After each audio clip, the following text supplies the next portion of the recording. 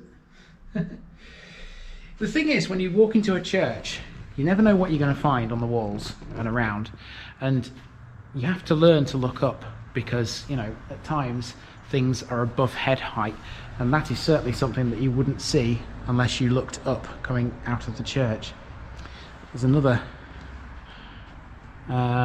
tablet here. Look, this church was completed and consecrated to the glory of God in 1896. 1896. I wonder then if that is what that's all about. I mean, it's a year out, but obviously these things take time to build. So I imagine that's what that's about, because obviously the church is in the middle of those two dates, and that said it was completed in 1896. That would make a lot of sense.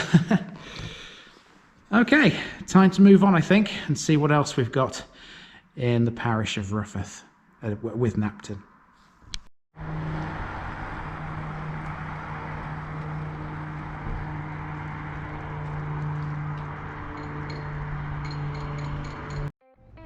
Speaking of the Middlewoods, in 1915, this building, the Village Institute, was erected on land given by the Middlewood family to provide a space for people in the village to get together socially and for their general education. The western end of the hall was once a small reading room. Outside, we've got the parish notice board. Mark it off, folks. Next door is the old school. Formerly Rufforth School in Victorian times, it dates from 1870. Since 2011, though, this has been a coffee stop and the local village store. Walkers and cyclists are welcomed here. Together, the old school and the Village Institute are jointly held in trusteeship for the residents of the village. Next, the Methodist Church, built in 1843 on land donated by Elizabeth Ellis. Its old schoolroom plays host to an outreach post office 2 mornings a week. And standing opposite that is the old red phone box and the Grade 2 listed village pump and trough, both of which form part of the Millennium Green. Now this is quite clever. This is called the Millennium Green, according to this stone right here. Look at the layout of the green. You can see there are 3 paths which form a triangle, and this stone tells us why they're like that. The paths of this Millennium Garden represent the runways and the stone, the control tower at Rufforth Airfield, where Halifax aircraft were based during the Second World War. So those mimic the runways of the airfield, and the stone, wherever it may be, it might even be this that it's referring to, it might be referring to itself, mimics the control tower. Now, of course, we haven't reached the airfield yet. We've still got a ways to go to get to it. But isn't that magnificent? A piece of history which is remembered in the form of a garden. Fantastic, I love it. Right, let's carry on walking, and we're heading towards the airfield now. We've got to sort of turn right up there in a few moments' time to get towards the airfield.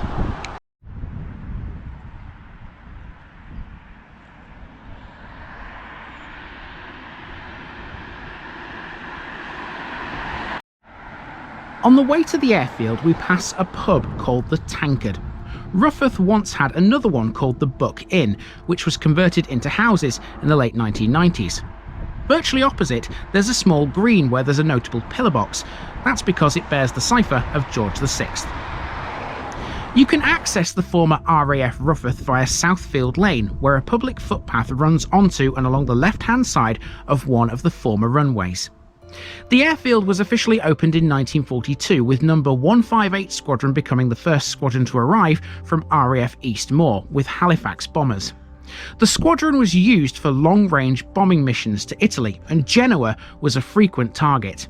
18 aircraft flying from here were lost during the war. It remained in active service until 1954 and was completely disposed of by the MOD in 1981. However, it is still an active airfield. It's now used for civilian light aircraft and glider flying. In fact, whilst I was here, an aircraft took off from further up the runway. Here it is a few seconds after taking to the skies. And here's a bit of trivia for you too. If you can remember the 1982 fictional drama series Airline, it was partially filmed right here in Rufforth. As well as aircraft, the former base has also been used by a different type of vehicle: racing cars. When the airfield closed in 1954, part of it was transformed into a motor racing circuit. Rufforth Circuit opened in 1959 and it was used until 1978. This is nothing unique. Many RAF bases were turned into motorsport venues. The most notable, of course, is Silverstone, which is still going strong. Whilst that holds Formula 1 races on the regular, Rufforth hosted Formula 2 and Formula Junior races, as well as numerous sports car events. The original track layout was 3.4 kilometres long. This is the original 1959 layout. However, from 1960, the layout was changed and was shortened to 2.7 kilometres. One of the corners on the circuit is Beckett's Hairpin, named after the Becketts, the local farming family who own the airfield.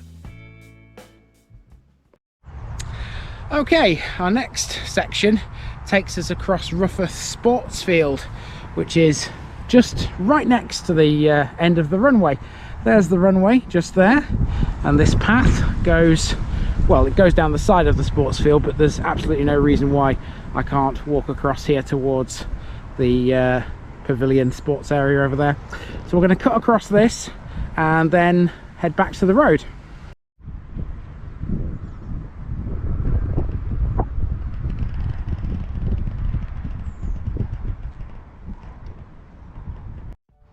So now we're at the home ground of Rufforth United Football Club, who play in the York Minster Engineering Football League Division 1. For obvious reasons, the ground is known as the Airfield, considering it's right next door. Rufforth United run a reserve team as well as the first team, and football is not the only sport you can see here. The village also has a cricket team, Rufforth Cricket Club, who play in the York Senior League. There are tennis courts as well, which are used by Rufforth Tennis Club, a fairly recent addition to the village as they were founded in 1993.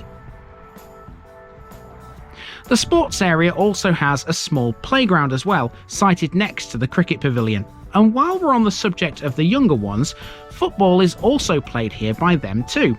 Rufforth Junior Football Club have a separate pitch from the main one along this adjoining road.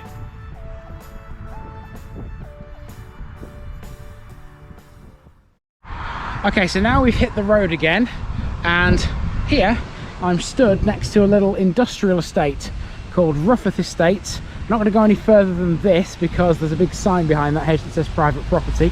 Plenty of buses in here, York Pullman, just like this one right here, because this is one of the places where they're based, it would seem. I'm not totally sure what's going on here, but plenty of buses in this part of Rufforth. Amazing. Right, now we're going to walk back up the road, back into the village, and on the way, on the right, we'll pass a massive landfill site called Harewood Wyn.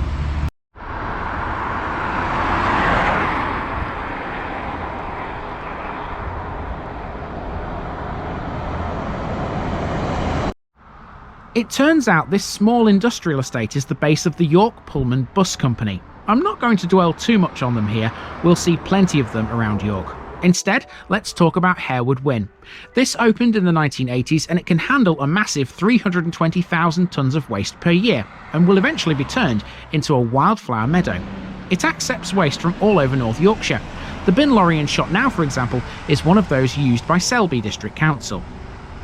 Also based up this road is the North of England Clay Target Centre, a clay pigeon shooting site. Now to go back into the village, and for most of the way there's no footpath. This was a known problem locally, and that's why this permissive footpath exists, running along the edge of a privately owned field. Both pedestrians and cyclists are allowed to use it, and if you do, you'll pass this small pond before ending up back at the tankard. Okay, so now it's just a walk back through the village to where I parked at the northern end. But of course, we're not done with this one yet, because you've only seen Rufforth, you've yet to see Knapton. So now we're going to drive down to Knapton and have a walk around that. Okay, here we are then in Knapton, which is much smaller than Rufforth, and it's a nice little circle as well. There's a few things here, but I'm not going to spend too long in this place before I move on to my next one. One of the things that is here is a pub called the Red Lion, which you can just about see in the distance over there. Let's see what else this place has got.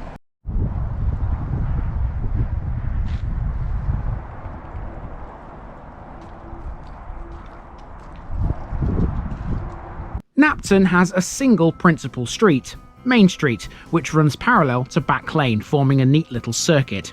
It's likely that the village was originally one long street.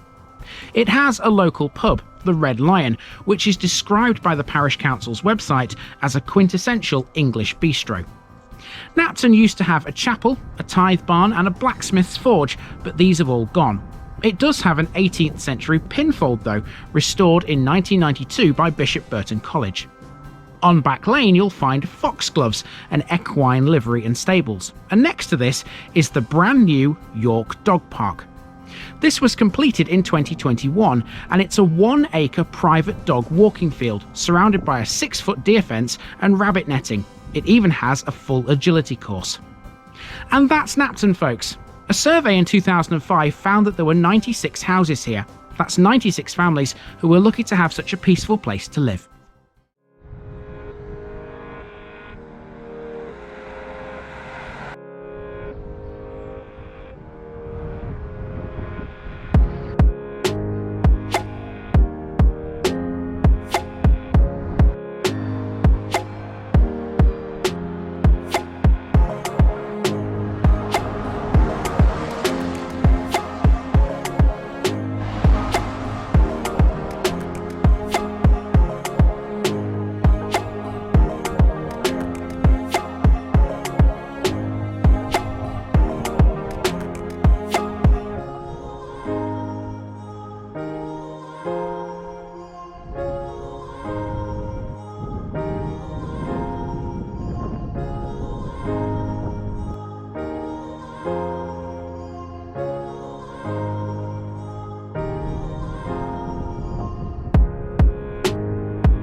And here ends another one here in York.